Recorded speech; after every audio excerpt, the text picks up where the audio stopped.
principalmente la trombosis se va a presentar lo que es el edema en un 97% de los casos, va a haber dolor en un 86% de los casos, rubor y calor. Y al examen físico vamos a evaluar algunos signos, por ejemplo el signo de Hormats, que es cuando le pedimos a la persona que haga una dorsiflexión forzada, y es ahí cuando siente un dolor en la pantorrilla. Y si siente el dolor es positivo. También tenemos el signo de Hollow, que es, por ejemplo, cuando se hace presión en lo que es la parte posterior, gemelar se puede decir, de plano, así como vemos aquí. Y si siente dolor es positivo. También tenemos el signo... ¿Cómo haces la presión? Hazte tu presión, haz el signo de la forma. Contigo mismo, o sea, son a las cuerdas venosas. Hazlo, o hazle a tu compañero el signo de la forma. Se puede decir que, o sea, la parte de aquí, la presionamos aquí. No sé, ¿me estás preguntando o me estás explicando? Respondiendo. ¿Cómo lo haces?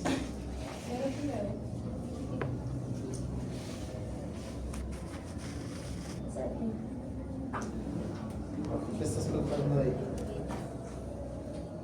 Ahí. Correcto, tienen que palpar los gemelos. ¿Y por qué tienes que hacer esa maniobra? ¿Qué es lo que sucede? ¿El edema es bilateral o es unilateral? El edema en trombosis es unilateral. Es unilateral. Esa es una de las correcciones que hizo Adolfo. Gracias a esas diapositivas habrás visto en el grupo anterior, pero bueno, no vamos a discutir acerca de eso. El edema tiene que ser unilateral, es una de las primeras características. ¿Y cómo diferencias un dolor, porque es el otro signo clínico, de una trombosis profunda, venosa profunda, de una insuficiencia arterial periférica? ¿Cómo lo diferencias? ¿Qué signos vas a buscar?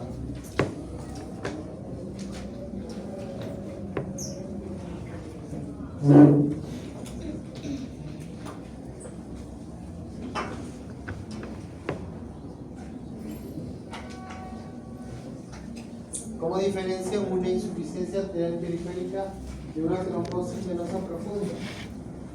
¿Qué es lo que va a tener uno que no va a tener el otro? ¿En la insuficiencia arterial periférica va a haber edema? ¿O no?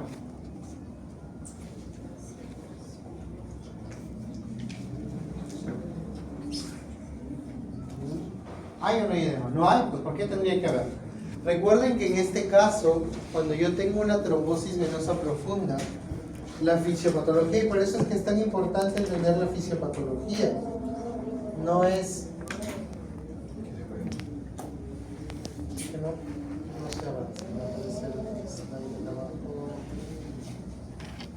no puedo rayar acá, ¿no? ¿Qué es esto? No es este PowerPoint, ¿no? Bueno, esperen un ratito. Creo que acá se puede poder utilizar ¿Cómo? aquí se puede poder. Sí se puede. Si puedo rayar, no me rayo. Dibujo, ¿no? Ya, miren. Entonces les decía, puedo rayar acá afuera, ¿no? Ya. Es simple. Si yo tengo acá la pierna del paciente, correcto, recuerden que la sangre va a bajar por las venas. Imagínense que todo eso que estoy acá, yo no soy un buen dibujante, pero ese es un trayecto venoso.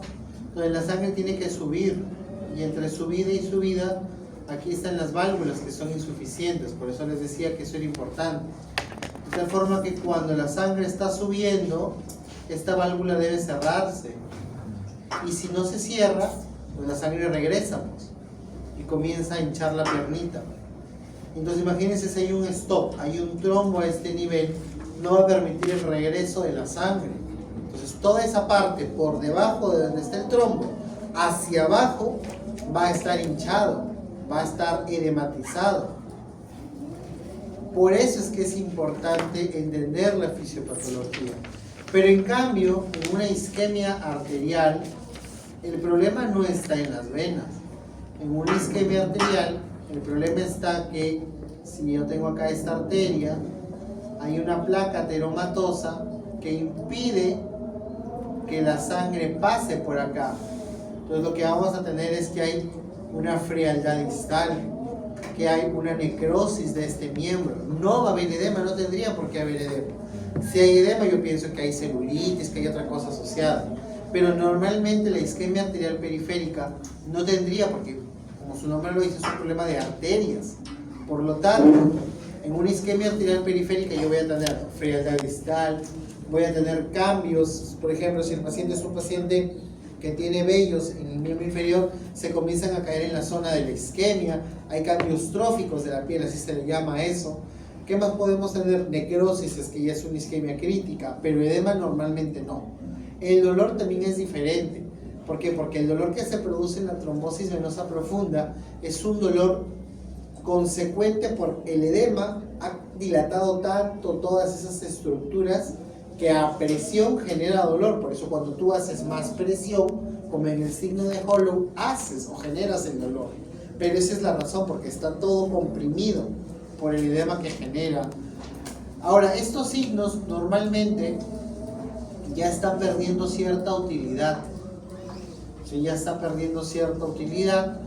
No, porque ya actualmente deberíamos, para hacer un diagnóstico preciso, hacer uso de la ecografía, que supongo que ya acá sus compañeros lo van a mencionar. Ahora sí hay que volverlo a agrandar, creo que es este, ¿no? Pero muy bien, perfecto. ¿Tu compañera? Continúa tú, no, al centro. ¿Yo? Sí, tú, continúa, vamos. Ya, bien, entonces en la fase vamos a tener una fase reversible y una fase reversible. En la fase reversible se van a encontrar las flegmacias, que es la flegmacia cerulear Lorenz, y la otra sería la flegmacia Alba-Lorenz. Eso se va a diferenciar que en la cerulear Lorenz se va a encontrar el compromiso de las venas colaterales, y en el Alba-Lorenz se va a encontrar las venas colaterales permeables, ¿no? Y en la fase reversible ya se acá vamos a encontrar una gangrena venosa, que pues va a ser el bloqueo completo de las venas de una extremidad, que puede llegar a ser isquemia o necrosis. También hay otros fenómenos que podemos encontrar, como el síndrome de Mike-Rugner, que se dice que es la compresión de la vena iliofemoral izquierda con la arteria ilíaca común derecha contra el cuerpo vertebral, y también se dice que hay una estimulación pulsátil crónica de la arteria ilíaca común que irrita el endotelio de la vena, conduciendo a la forma de trombosis y las manchas fibróticas. Además, que es una variante anatómica congénita, pero necesita factores de riesgo transitorios, como ya lo he mencionado antes, el embarazo, la inmovilidad, que es para precipitar una trombosis, ¿no? ¿Qué es el pop y los saca? ¿Qué? ¿Qué es el pop y los saca? Porque todo lo demás lo dice.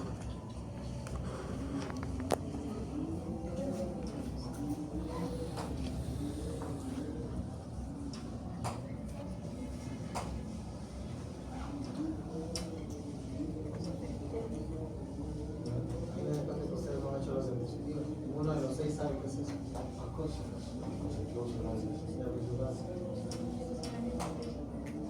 Sigan. Bien, entre la complicación, la principal ¿Y que puede haber solo trombosis de miembros inferiores? no, también de miembros superiores, pero son un poco comunes. ¿Cuándo ocurren las trombosis de miembros superiores?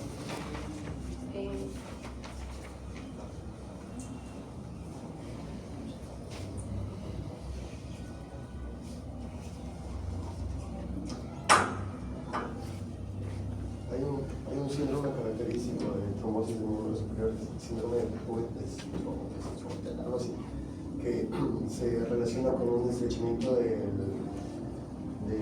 estrechamiento torácico asociado a ejercicio intenso, o simplemente estrechamiento torácico.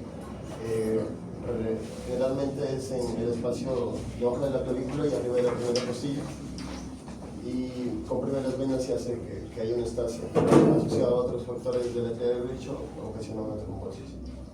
Esa es una de las causas. Otros, cuando nosotros invadimos, una de las causas más frecuentes de todos estos procedimientos invasivos, y ustedes lo han dicho en realidad. Por eso me di cuenta cuando leí, porque ustedes ya me lo dijeron hace un momento. Ustedes han mencionado ahí a la hora que mencionaba acerca de la arteria de brecho, mencionaron que los procedimientos invasivos pueden generar, y es la causa más común de la trombosis de miembros superiores. Sobre todo cuando hacemos la colocación de catéteres venosos centrales, o a veces los implantes de marcapaso definitivo, vamos a generar una trombosis de la vena ipsilateral, a donde hemos hecho supuestamente la punción. ¿No? Perfecto, muy bien. Continúa, campeón, tú. Ya, Estamos en TEP. no, quisiera hacer una aclaración en esa parte, agregar un poco a lo que mencionó mi compañera. Es que en la flegmasia cerúlea dolens, que esta es la más, digamos, crítica de cierta forma, es porque hay un trombo masivo que va a ocluir al sistema venoso, y ese sistema venoso a su vez también va a ocluir al sistema arteriolo-capilar, y como hay un compromiso de las arterias ya va a empezar a hacer necrosis, y se relaciona también con observaciones colaterales. Y la flegmasia alba dolens se relaciona con un espasmo arterial producido por una trombosis venosa. Esto se diferencia de la cerúleas dolens en los signos, por ejemplo, que hay frialdad, hay edema y hay frialdad cutánea, edema y palidez, por el compromiso arterial que hay por el espasmo. Ahora, hablando de las complicaciones, la más frecuente es el tromboembolismo pulmonar, la más grave. Esa es la más que pone en riesgo tu vida. Ajá. Generalmente se da por trombos que se ocasionan en los miembros superiores, en los miembros inferiores. Una vez que se forma el trombo, va a viajar por todo el torrente venoso, va a pasar a la cava va a llegar a la aurícula derecha el ventrículo derecho, y el ventrículo derecho se conecta con el corazón, con el pulmón. En los pulmones se estancan los capilares y va a haber aquí la obstrucción del flujo sanguíneo. Con un bloqueo de la parte del pulmón se van a liberar otras sustancias como trimoxano A2, serotonina, va a aumentar la vasoconstricción, va a aumentar la resistencia vascular periférica del pulmón, lo que va a disminuir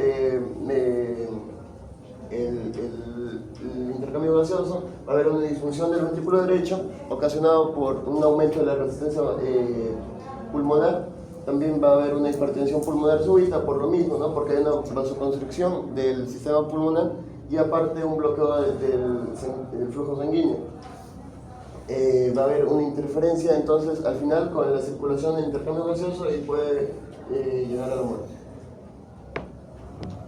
Para el diagnóstico, diversas escalas y conceptos se tienen en cuenta acá para poder predecir o afirmar que estamos realmente frente a una trombosis venosa profunda. Lo más utilizado generalmente es el ecodoppler, pero digamos el gold estándar o el de elección que se debería utilizar es la flegografía con contraste. Para el diagnóstico también algo conocido es la escala de Wells, que tiene características clínicas que se puntúan con un punto y se le puede restar en caso de que haya factores que nos hagan pensar ya no en trombosis venosa profunda, sino en otras patologías. Entre las características clínicas, como ya lo hemos ido mencionando, el cáncer, que se relaciona también con trombosis, la parálisis, el encabamiento del paciente, los edemas. También puede ser edema de toda la pierna, edema de pantorrilla mayor de 3 centímetros, o el edema de fobia limitado, edema con fobia limitada en la extremidad que está afectada, y sobre todo venas colaterales y antecedentes. Bueno, evaluamos al paciente y nos dice si hay mayor a 2 puntos, es muy sugestivo o es muy probable para una trombosis venosa profunda. En cambio, si hay menor a 2 puntos, ya es menos probable. Pedimos dímero D y si sale negativo, vamos a descartar la trombosis venosa profunda. Sin embargo, si pedimos dímero D y sale positivo, ya es muy sugestivo para trombosis venosa profunda y es sugestivo y se le pide una ecodoppler para confirmar la ubicación y cómo está el coágulo. Si es... ¿Seguro de lo que estoy mencionando? Sí. Porque ahí no dice nada. ¿Por qué crees que no dice nada? ¿Cómo así? Ahí positivo se queda en blanco. Falta una flechita. No es que falta, es que no sirve. El dímero D tiene un alto valor predictivo negativo. Ese es el problema. O sea, a ti te interesa pedir tu dímero D para estar seguro que no es, porque si te sale negativo y tú tienes una escala de Wells menos de 2 puntos, confirmas que no es. Pero si tu escala de Wells sale menos de 2 puntos y tiene un dímero D positivo, no te confirma nada. Tú no puedes asegurar. No puedes hacerlo. Ese es el detalle, porque el dímero D, su valor más alto es al de ser un alto valor predictivo negativo. Por eso es que tú ves que se muere ahí el mapa. Es porque en realidad no te ayuda y ustedes tienen que entender eso. Porque eso pasó mucho en la etapa de COVID. El COVID elevaba mucho el dímero D. Se pensaba que era trombosis venosa y en realidad no, sino que elevabas el dímero D. Por eso resalto, el dímero D lo que te da es un alto valor predictivo negativo. Porque si fuera un alto valor predictivo positivo, en vez de Doppler estarías allá, pues. Entonces lo que ustedes tienen que hacer es perfecto, hacer el eco Doppler. Eso es lo que yo sí o sí tengo que pedirle a mi paciente, un Doppler. Ojo, para hacer el diagnóstico de trombosis venosa profunda. Sino que yo hago el diagnóstico de trombosis venosa profunda, porque la trombosis venosa profunda me da un alto valor predictivo de que yo pueda tener un TEP. ¿Cuándo sospecho de un TEP? Si yo quisiera plantearles un caso clínico, ¿cómo lo sospecharía? ¿Cómo se plantearía? Básicamente, con la clínica. ¿Cómo lo harías? Escríbeme un caso clínico. Bueno, llega un paciente con antecedentes de tomar anticoagulantes por presentar genéticamente alteraciones de la coagulabilidad. Entonces llega presentando disnea, dolor torácico, está pálido y se le realiza un ecodoppler mostrándose el trombo en una arteria, por ejemplo, silla de montar, puede ser. ¿Una arteria? En la arteria pulmonar, silla de montar, por ejemplo. ¿El Doppler te permite ver un trombo en la arteria pulmonar? No, una tomografía. Entonces, La tomografía, la angiotomografía te permite. No, pero ya me estás haciendo una idea, estamos hablando de lo clínico. ¿Cómo sería? Has dicho algunas cosas que sí son importantes. Una de las primeras características que tiene el TEP es la disnea, pero es una disnea súbita. ¿Correcto? Tiene que ser la característica más importante que sea una disnea súbita, porque yo puedo tener una disnea progresiva y eso ya no va a ser un TEP. Normalmente el TEP es una disnea súbita. Ya se comienza a complicar y por eso es que aparece la palidez cuando el paciente comienza a ver hipotensión. ¿Ya? Entonces, dentro de las características clínicas que tiene el tromboembolismo pulmonar, es la disnea súbita, puede haber dolor torácico, puede haber también hipotensión. Todo se origina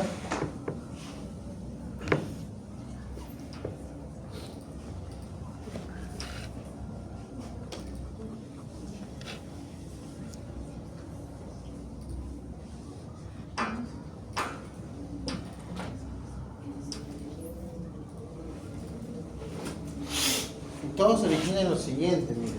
Por eso digo, si ustedes parten de la fisiopatología, que es lo que todavía no lo hacen, entonces que todavía no se terminan de ubicar. Yo tengo acá el corazón, ¿verdad? Aquí está mi aurícula derecha, ¿correcto? Mi cúspide, ventrículo derecho, y aquí del ventrículo derecho sale la arteria pulmonar. Entonces, ¿qué desemboca aquí en la aurícula derecha? Va a desembocar la vena cava superior y va a desembocar la vena cava inferior.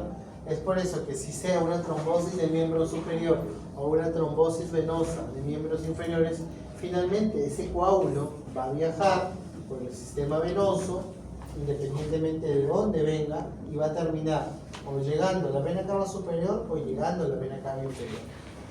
Ingresa este coágulo, este producto de la trombosis venosa profunda, va a ingresar a la aurícula derecha, va a llegar al ventrículo derecho y va a subir hacia la arteria pulmonar.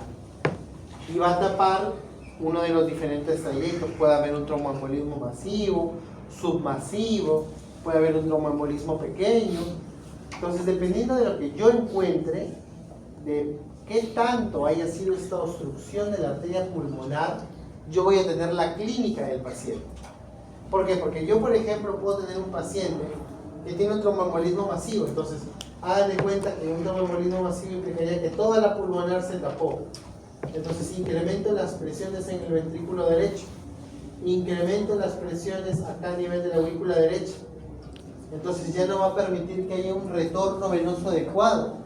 Si no hay un retorno venoso adecuado, ¿qué va a pasar? ¿Va a bajar el gasto?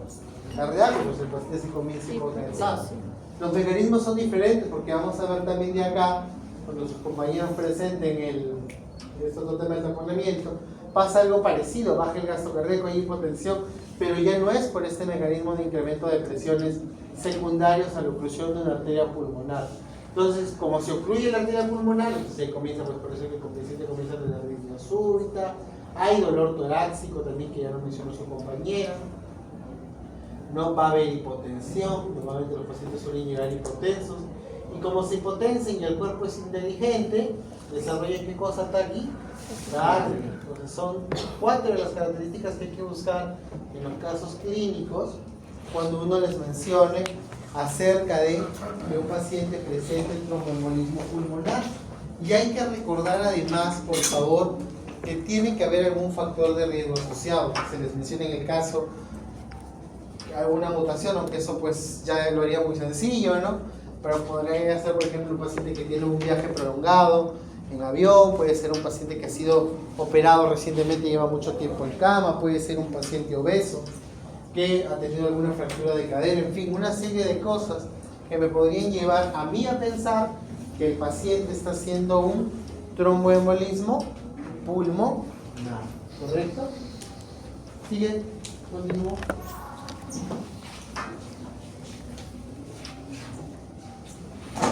¿Verdad? No quieres responder a capela, supongo.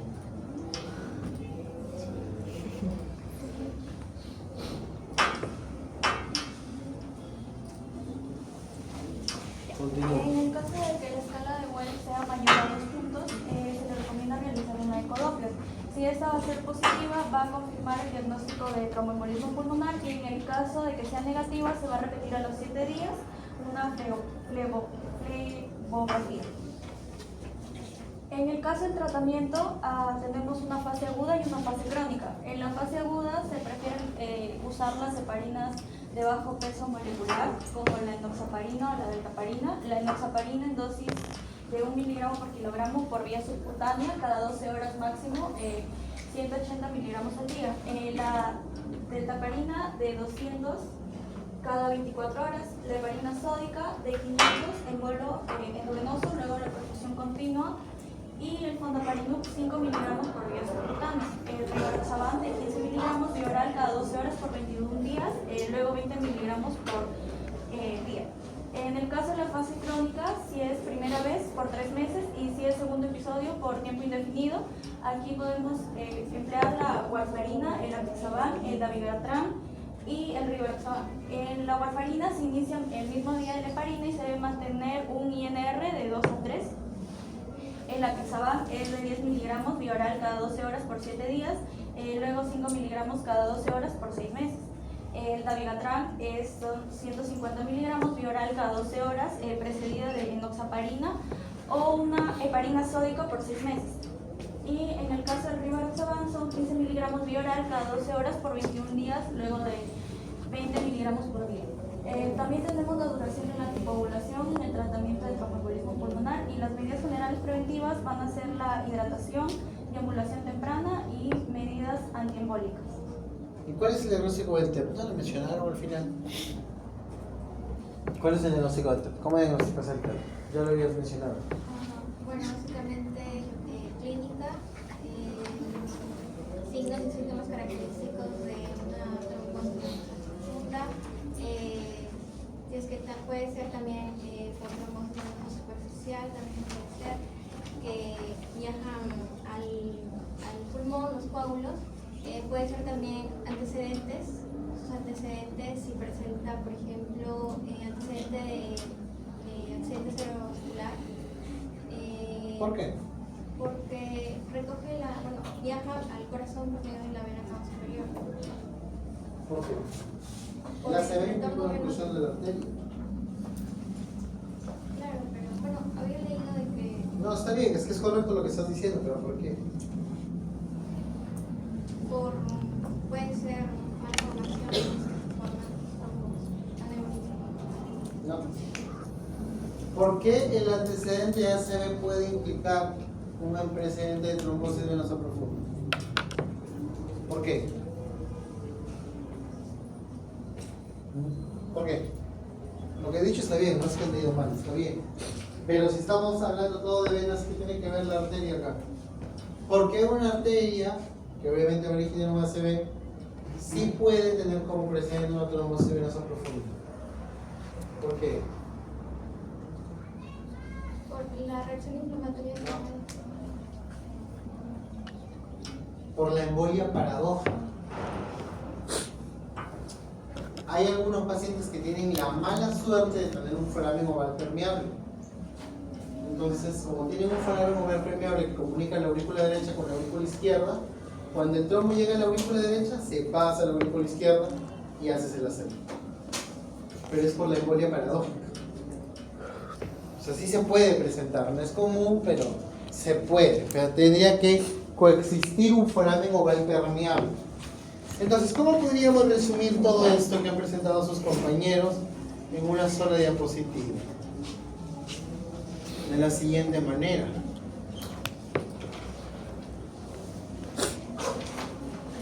Es un tema sencillo. No es un tema que requiera mucha complejidad. Doctor, era por clínica y el Doppler. Sí, ahorita lo voy a resumir. Entonces, ¿cómo podríamos concluir acá el tema de trombosis venosa profunda y tromboembolismo pulmonar? Primero, que para que yo tenga una trombosis venosa profunda, porque ahí voy a partir, ¿ya? Tengo que recordar a mi triada de Virchow, ¿ya? Entonces yo ahí en la triada de Virchow voy a buscar aquellos factores de riesgo que la desencadenen, es decir, enfermedades que me causen hipercoagulabilidad, enfermedades que me causen lesión endotelial, enfermedades que me causen éstasis. Y a la cabeza, ¿qué tenemos? La insuficiencia venosa crónica, ¿verdad? Vamos a tener también la inmovilización prolongada. Vamos a tener también a la obesidad, porque recuerden que la obesidad tiene un daño endotelial. Vamos a tener también al uso de anticonceptivos orales, es muy frecuente en mujeres, y también a la presencia de neoplasias. Las neoplasias también, por si acaso, son un factor de riesgo para trombosis venosa profunda. ¿Cómo hago el diagnóstico de trombosis venosa profunda? ¿Cómo hago ese diagnóstico? Si yo quiero decir el diagnóstico de trombosis venosa profunda, ¿qué es lo que voy a utilizar? Y se lo voy a poner acá de grandazo. El Doppler. Tengo que hacer un Doppler de miembros inferiores. Eso es lo que yo tengo que hacer. Ojo, estamos hablando de trombosis venosa profunda. Yo quiero hacer ese diagnóstico, bien sea de miembros inferiores, obviamente, o superiores, ¿no? Cualquiera de los dos. Pero necesito el Doppler. El Doppler me da esa confirmación. Hasta ahí estamos claros. Ahora, como ya les expliqué hace un momento, este trombo va a viajar hacia vena cava superior o vena cava inferior, va a llegar a la aurícula derecha, va a salir de la aurícula derecha y va a bajar al ventrículo y va a irse a la pulmonar. Entonces ahí aparece el gran problema. ¿Cuál es el gran problema? El tromboembolismo pulmonar, que es lo que yo quisiera evitar. Pero cuando ya no lo puedo evitar, yo tengo que hacer un diagnóstico del tromboembolismo pulmonar. Entonces la clínica tiene que estar, que ya lo he mencionado también, que es la disnea, que como reitero suele ser súbita, puede haber dolor torácico, puede haber hipotensión, puede haber también taquicardia, ¿no? Entonces junto todo ello y digo, ya, puede ser un tromboembolismo pulmonar. ¿Qué es lo que voy a buscar entonces? Que el paciente también tenga trombosis venosa profunda. ¿Cómo lo voy a buscar? Pues viendo, miren, el paciente tiene tractos variciales en la pierna derecha está más hinchada que la pierna izquierda. Entonces yo comienzo a asociar y digo, puede ser. ¿Qué más le voy a pedir? El dímero D. Pero el dímero D pídenlo cuando no están seguros, como reitero, tiene un alto valor predictivo negativo. No es para hacer el diagnóstico final. ¿Qué sí me hace el diagnóstico final? Antes se hacía una arteriografía pulmonar y era el gol estándar. Pero ahorita, con una angiotomografía, ¿no?, de los vasos pulmonares, yo lo puedo diagnosticar, puedo saber dónde está. Y una vez que yo confirmo el diagnóstico con la angiotomografía, yo ahí recién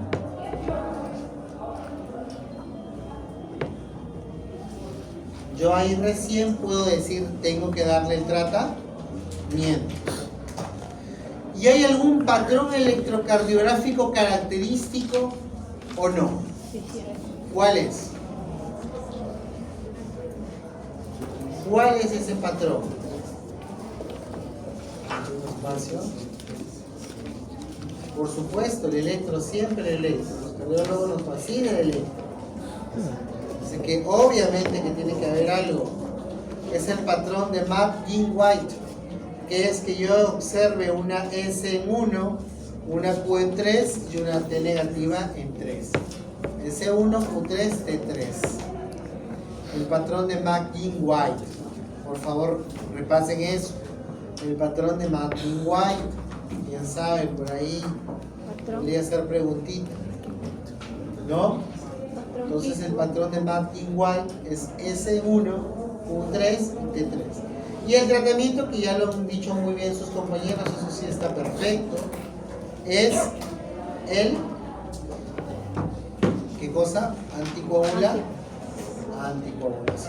Ahora, doctor, ¿y hay otros casos en los cuales yo tenga que entrar a sacar el trombo? Claro, pues.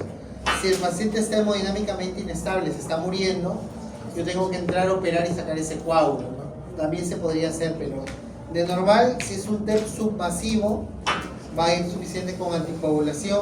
Recuerden que enoxaparina, para hablar de dosis de anticoagulación, es 1 miligramo por kilo de peso cada 12 horas, y si es profiláctico es 1 miligramo cada 24. ¿Ya? Y ya está. Con eso es suficiente. Eso es lo que ustedes tienen que recordar acerca de... Claro, comiences con enoxa cuando estés hospitalizado y al alta le puedes pasar a warfarina, rivaroxaban, dependiendo de lo que ustedes quieran emplear. ¿Correcto? ¿Sí? ¿Preguntas hasta aquí? ¿No? Muy bien, excelente. ¿Puedes poner un ejemplo de, no sé, si tiene un ejemplo de para ver más o menos? Ah, claro, lo buscamos. Sí, no, por supuesto.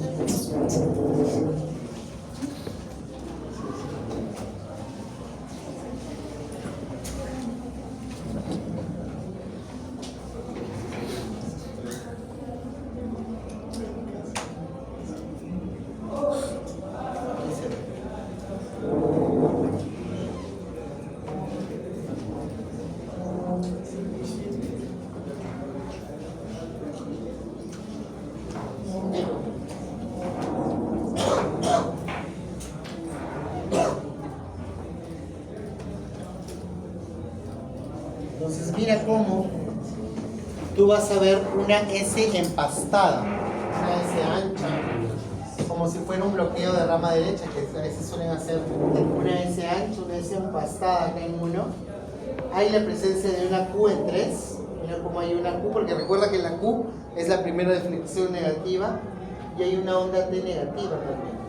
Entonces si están los tres en el contexto clínico, evidentemente, yo digo, este paciente tiene un patrón de McGinn-White por la trombosis venosa, por el tromboembolismo pulmonar.